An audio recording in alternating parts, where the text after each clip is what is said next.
नमस्कार, स्वागत आहे तुमचं आपल्या यूट्यूब चॅनलमध्ये. तर पाडवा आहे, पाडव्याची एक आमची जुनी आठवण आम्ही तुमच्यासोबत शेअर केलेली आहे. तो व्हिडिओ छोटासा आहे, शेवटपर्यंत नक्की बघा. तेव्हा काही आमचा यूट्यूब चॅनल नव्हता, पण आता आहे. व्हिडिओ आम्ही सेव्ह करून ठेवलेला होता आणि आठवण चांगली आहे, त्याच्यामुळे आम्हाला समाधान लागतं आणि तुमच्यासोबत ती शेअर केलेली आहे.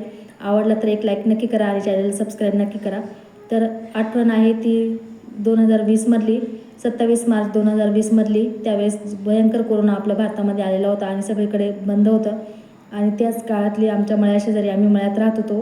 कोरोनाचं लॉकडाऊन असल्यामुळे शेतातील काही बिगर वस्तीवरच्या महिला आमच्याकडे आलेल्या होत्या.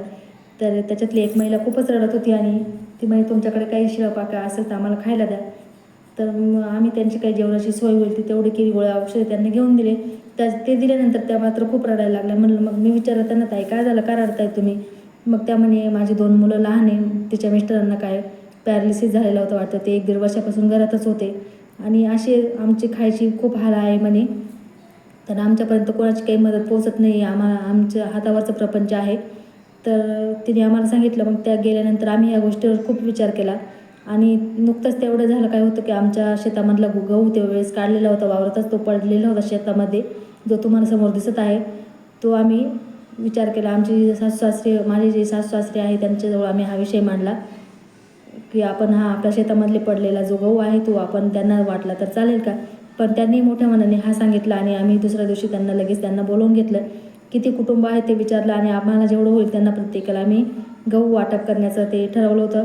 आणि त्याचा छोटासा व्हिडिओ काढून आम्ही आपल्या गावातलीच एक व्हॉट्सअप ग्रुप होता, 2-3, त्याच्यावरती आम्ही शेअर केलेला होता.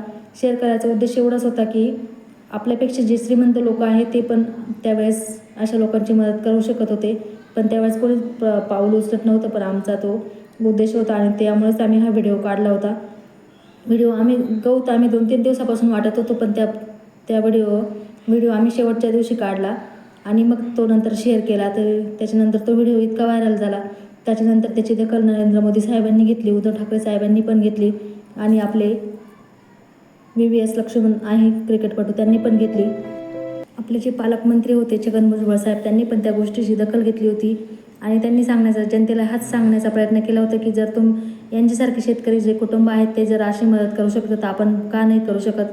आणि आमचा तो सक्सेस झाला का. आम्ही जो व्हिडिओ काढला होता आमचं बघून नंतर बऱ्याच लोकांनी मदतीचा हात पुढे केला आणि भूक काय असते ते आम्हाला माहीत होतं आणि त्याच्यामुळेच आम्ही पण गरिबीतूनच वरती आलेलो आहोत. आम्ही काही अजूनही काही श्रीमंत जास्त नाही, मिडियम क्लासच आहे. आम्ही मध्यमवर्गीयच आहोत आमच्यासारखे. तर सांगायचा उद्देश एवढंच होतं त्यावेळेचा की त्यावेळेस भयंकर कोरोना होता, कोणी कोणाच्या घरी जात येत नव्हतं कोणी, आणि सगळेच बंद होतं, दुकानं वगैरे, कोणी असं औषधं वगैरे.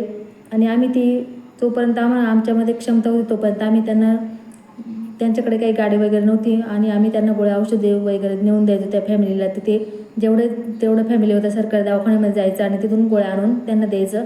एवढं काम आम्ही तेवढं चालू ठेवलेलं होतं. त्याच गोष्टीचं आम्हाला समाधान आहे आणि त्याची पोचपावती देवाने आम्हाला दिलेली आहे. तर ते पोचपावती म्हणजे कशी की त्यापेक्षा आमची परिस्थिती आता नक्कीच चांगली झालेली आहे. आणि तेव्हा काही आपल्याला एका चॅनलवर वगैरे काही नव्हतं, पण तेव्हाची एक आठवण होती ती आम्ही आज तुमच्यासोबत शेअर केलेली आहे. योगायोगाने पाडवा आहे, मार्च महिना आहे, 27 तारखे आता नुकतीच येऊन गेलेली आहे आणि पुढे एक व्हिडिओची छोटीशी क्लिप मी तुमच्यासोबत शेअर केलेली आहे, ती नक्कीच बघा. आणि तुम्हाला जर तुमच्यापर्यंत जेवढी होता येईल तेवढी मदत नक्की करा आणि आपल्या चॅनलला सबस्क्राईब नक्की करा आणि व्हिडिओला शेअर करा. तर पुढे जो छोटासा व्हिडिओ आहे तो बघूया आणि आवडला तर नक्की लाईक करा, शेअर करा. चला तर मग व्हिडिओची छोटीशी क्लिप बघूया. तर त्यावेळची माझ्या मिस्टरांची क्लिप आहे, ती मी तुमच्यासोबत शेअर केलेली आहे. तर ती तुम्ही नक्की बघा आणि तुम्हाला काय वाटलं ते नक्कीच सांगा. तर चला व्हिडिओला सुरुवात करूया. व्हिडिओ छोटासा आहे, नक्की शेवटपर्यंत बघा आणि आवडलं तर एक लाईक नक्की करा.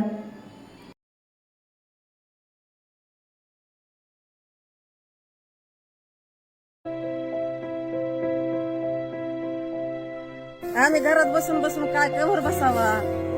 सरकारनं मग आम्हाला काहीतरी मदत करावं.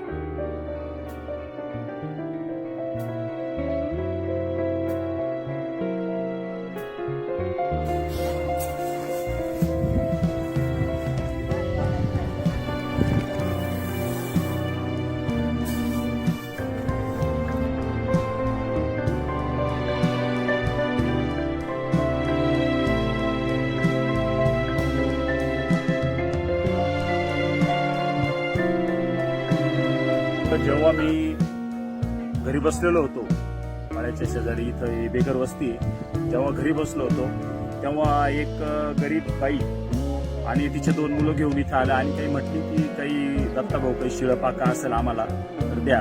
तर मी विचारलं तुम्ही कामाला नाही जात का?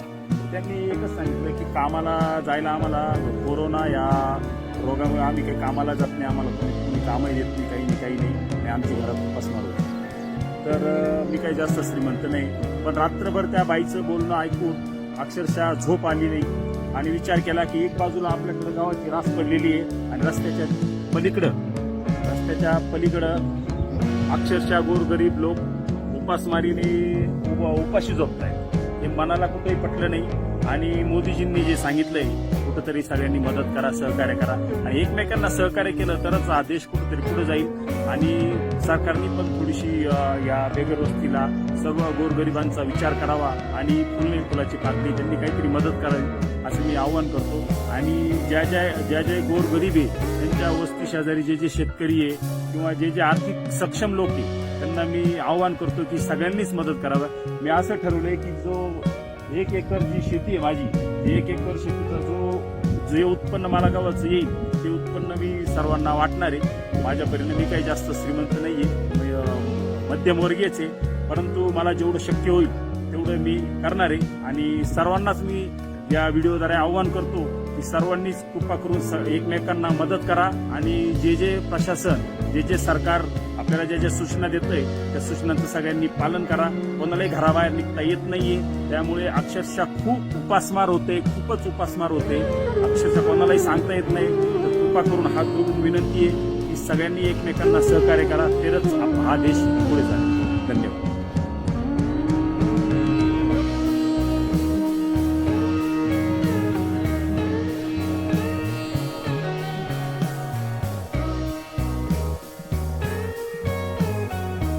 तर माझ्या मिस्टरांनी जे काही सांगितलं ते तर तुम्हाला थोडं जरी पटलं असेल तर आपल्याला जर अशी संधी मिळाली तर त्या संधीचा नक्कीच लाभ घ्या आणि सदैव आपल्याला जेवढं आपल्याला मिळालेलं आहे त्याच्यामधून आपल्या घासातला घास काढून नेहमीच दुसऱ्यांना देण्याचा प्रयत्न करा जे गरजू लोक आहेत त्यांना. आणि माझा हा कुकिंग चॅनल आहे, रेसिपी कुकिंग चॅनल आहे, यूट्यूबवरती नवीनच आहे, अजून 6 महिने झाले आहे आत्ता. तर चॅनलला लाईक करा, शेअर करा आणि आपल्या चॅनलला सपोर्ट करा आणि व्हिडिओ जर आवडला तर जास्तीत जास्त सबस्क्राईब करा आणि लाईक करा, शेअर करा. चला तर मग भेटूया पुढच्या व्हिडिओमध्ये. तोपर्यंत काळजी घ्या सगळ्यांना. धन्यवाद व्हिडिओ पाहिल्याबद्दल.